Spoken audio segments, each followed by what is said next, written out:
What's going on? Welcome back to another exciting episode of Attacker Productions. Today, I'm back to be joined once again by Adam, and today he has the Blue Majin Buu deck profile. Yep. Like always, there's buttons down below. Feel free to click them there for a reason. But let's get into this profile. Yep. And look at that metal leader from TCG Metals. Boom. Oh, wait. It didn't flip at all. Oh, nice. TCG Metals, not a sponsor, but just a cool thing to have. So, Majin Buu, on the Unawakened side, you do have a permanent that you can't send cards from your drop area to your warp, so you're not able to overwhelm.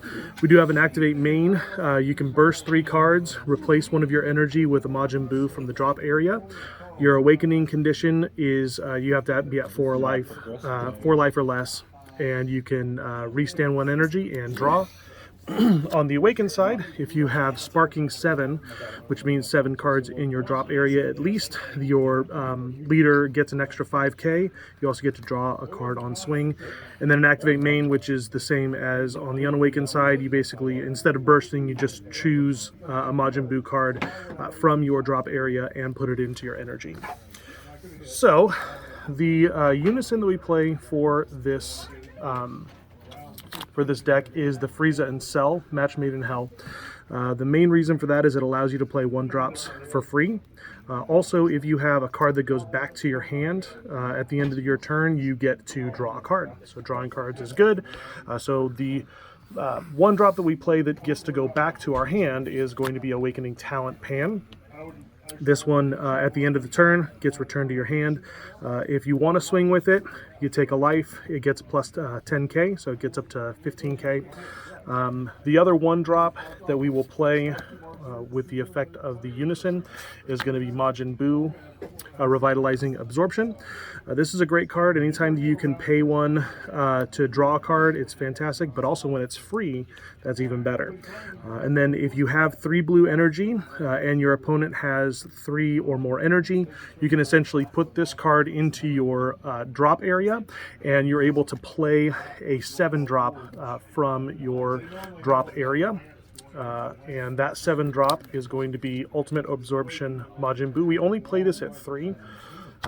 We're pretty good at finding it, either when we're bursting off of our Unawakened leader, or if we get into our hand, we can go ahead and combo it off for 1.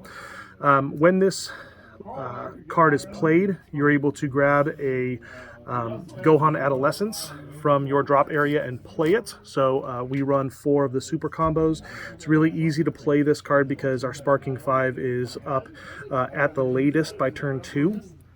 So that's kind of the combo for this. On this particular card, this nice big beefy Majin Buu, it does eat a card from your opponent's side when it swings, and then even if it doesn't eat anything, if your opponent doesn't have any battle cards, it still gets to restand. Also, when it's played, it restands 1 blue energy, and so this is a great card to get out. 25k triple strike, not a bad card at all. We also have a 3-cost Majin Buu that we play. This one's kind of interesting. When you get it into your energy, on most occasions you're wanting to charge this either turn 1 or turn 2. When this card is replaced by another card in energy, it actually gets to get played from the drop. And then for 1, you send this card to the warp. You're able to play the 4-cost Majin Buu from your energy, and if that is successful, you're able to charge a card from the top of your deck into your energy. So the card that we play with that one is going to be our 4-cost. This is played at 4 of because we oftentimes want to see this earlier than the 7-cost. This one it has barrier, so it stays on the field for quite a while. It's a 20k. Also, once per turn, you're able to create a ghost token. It's also a 20k beater, so that works out well. But the only way you're able to make a ghost token, you have to have a Gotenks underneath the card.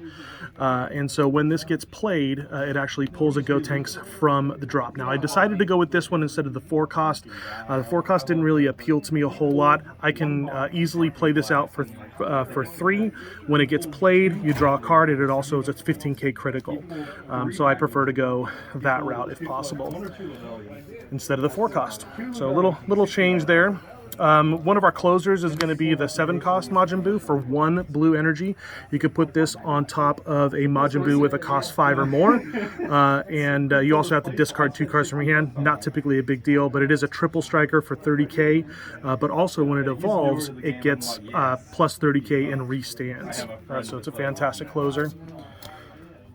From the anniversary box, we got a little boost to this deck in the way of Majin Buu Reshaping Regeneration.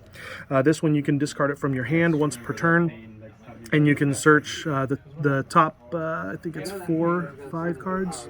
7 cards, and you can look for, do a couple things. You can put a 4-cost into your hand. You also get to put any of those cards into your drop area. So if you need to start kind of setting up your drop area for your charge targets, you can absolutely do that with this card. It's a great addition. And then also, if you end up playing this card, if it gets KO'd, it can come back for free, which is nice once per turn. We do run Vegeta. It's nice to get some extra energies in there, and also to draw cards.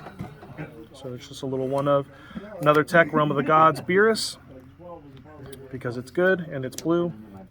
One of my favorite negates, pay 3. This comes out in rest mode. It has deflect, barrier. It's a triple striker for 20k, and also while it's in rest mode, your opponent cannot attack leader cards. So they have to get rid of this one, and which is tough to do when it's got barrier. Our main negate is going to be our Dimension Magic because it's blue and it's fantastic. It lets you restand energy.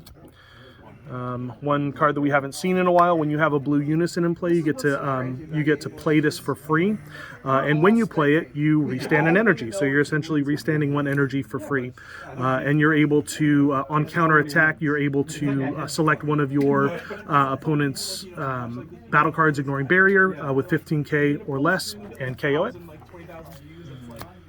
We've also got the standard negate, which is your blocker negate. So you take a life or pay 2, and you're able to play a blocker as well as negate the attack. A new addition as well, a couple of the Android 17 counterattacks, which puts a tax basically on your opponent continuing to attack. Senzu Bean is still a good card. But it's better at 2 of instead of 4 because you can only use it defensively now. You pay 1 to restand 2, and you give your leader 5k battle enhancement for 1, and our SCR is going to be Kaioken Son Goku.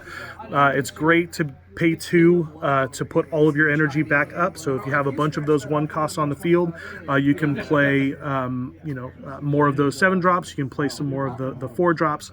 It's just a great way to kind of boost your deck. I don't really have a Z deck. You can play Cells, you can play the Vegeta as well to try to get yourself down to 4 life, but that's about it. Awesome, appreciate it. Yeah. Like I said earlier, buttons, links, click them. All right, bye.